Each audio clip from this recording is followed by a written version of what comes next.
C'est en sortant des canaux de Sète que l'on découvre ce joyau de la Méditerranée, la lagune de Thau. Une biodiversité exceptionnelle, un habitant mystérieux y a même élu domicile, l'hippocampe moucheté. Les hommes ont su profiter de cette richesse en élevant des huîtres et des moules depuis l'Antiquité. Mais cette lagune reste très fragile. Des menaces venant de la terre et de la mer peuvent à tout moment bouleverser les activités économiques et l'équilibre naturel de ce bassin. Nous allons vous présenter une des activités importantes de ce bassin, la conchiculture, l'élevage d'huîtres, la célèbre huître de Bouzigues. Alors bonjour, Simon Julien, société huîtrebouzigues.com. Bienvenue sur l'étang de Thau.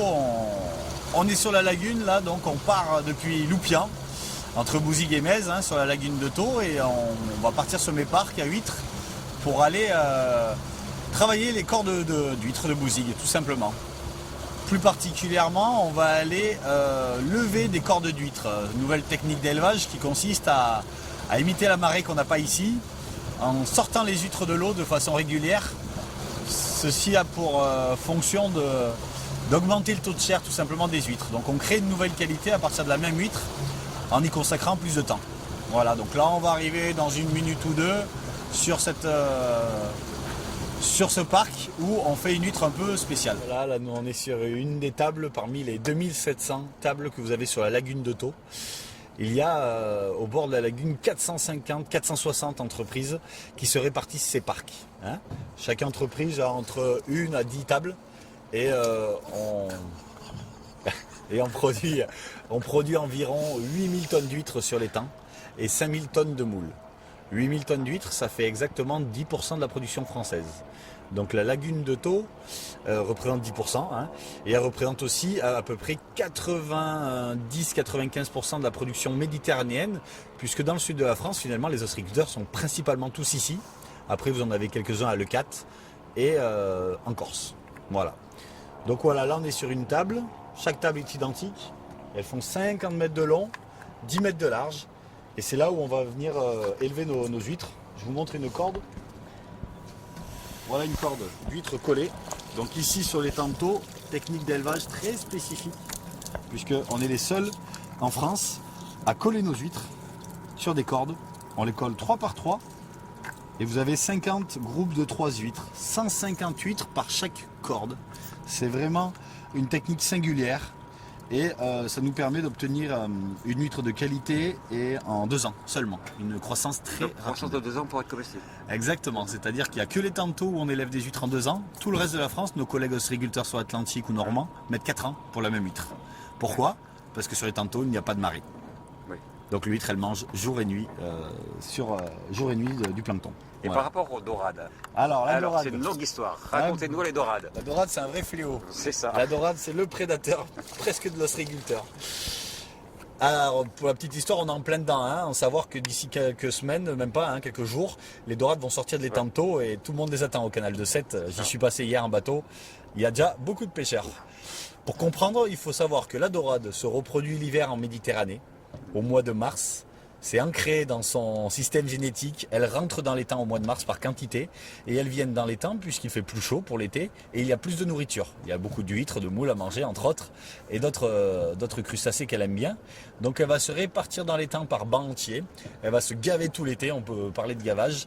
Et courant octobre, donc on est en plein dedans maintenant, d'ici une semaine avec le changement de lune et un changement de vent, elles vont sortir en grosse quantité pour retourner en mer se reproduire. Et c'est cette sortie qui est très connue sur Sète pour la fameuse pêche à la dorade.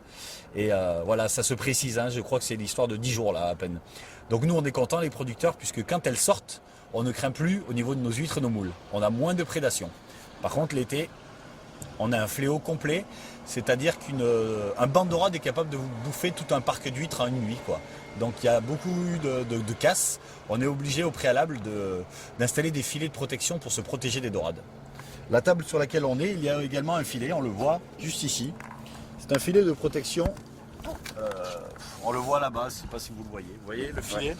Le filet permet de faire un enclos et il protège de cette manière les petites huîtres le temps qu'elles grossissent et qu'elles durcissent. Quand on remet en production, on met un filet de protection pour pouvoir les protéger. Ça c'est obligatoire. La dorade, il faut voir ce qu'elle mange. Elle est capable de manger des huîtres de belle taille. Elle est vraiment C'est vraiment un fléau, on a du mal de s'en débarrasser, quoi, tout simplement. Équipé de ces systèmes qui permettent de reproduire la marée qu'on n'a pas, l'huître en sortant de l'eau va travailler sur sa chair, elle va se fermer, et quand elle retournera dans l'eau, elle va manger davantage, faire des réserves supplémentaires, donc elle va augmenter son taux de chair. Par exemple, sur une table conventionnelle où j'ai de la bousigues, ma production classique, comme tout le monde, on va manger 10% de l'animal. Sur cette huître spéciale filémon, on appelle ça des spéciales exondées, le fait de les sortir de l'eau, on va monter à 16-17% de taux de chair. C'est-à-dire que l'huître, elle est pleine comme un œuf et elle a un goût vraiment différent. Assez étonnamment, elle a un goût beaucoup plus raffiné. Ça nous permet de faire une huître de haute qualité. L'huître se reproduit l'été. On dit qu'elle est laiteuse l'été.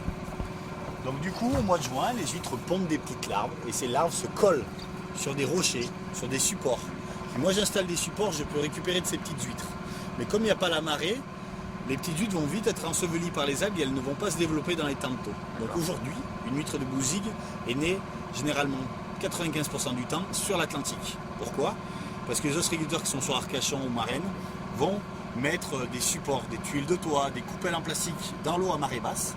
L'été, quand la marée remonte, ces huîtres se fixent et ils récupèrent ce qu'on appelle le naissin, la petite huître qu'ils vont ensuite nous vendre à nous. Et Ils vont nous vendre des individus de la taille de mon ongle à 8 à 10 euros les 1000 bêtes. C'est notre approvisionnement en juvénile. Ouais. On les achète, on les fait pré-grossir dans des petites poches et ensuite on les colle. Ça aujourd'hui ça a toujours été le cas. Mais comme le captage sur l'Atlantique est très irrégulier, si une année est mauvaise au niveau du climat, le peu des huîtres captées vont rester sur l'Atlantique pour leur production à eux. Et nous, les temps de taux, on va souffrir de manque d'approvisionnement. Ouais, Heureusement, il y a une dizaine d'écloseries, il y en a une sur la Méditerranée maintenant aussi, qui produisent ces petites huîtres, qui prennent des grosses huîtres et qui font la reproduction d'huîtres pour nous fournir du naissin. Grâce à ça, on arrive à avoir des juvéniles. Voilà. Et nous voici de retour aux masses. Les huîtres seront lavées et passées au détrocage. Au fait, Stéphane, c'est quoi le détrocage? Eh bien, le détrocage, c'est tout simplement la séparation des huîtres de leur support. Ah, d'accord.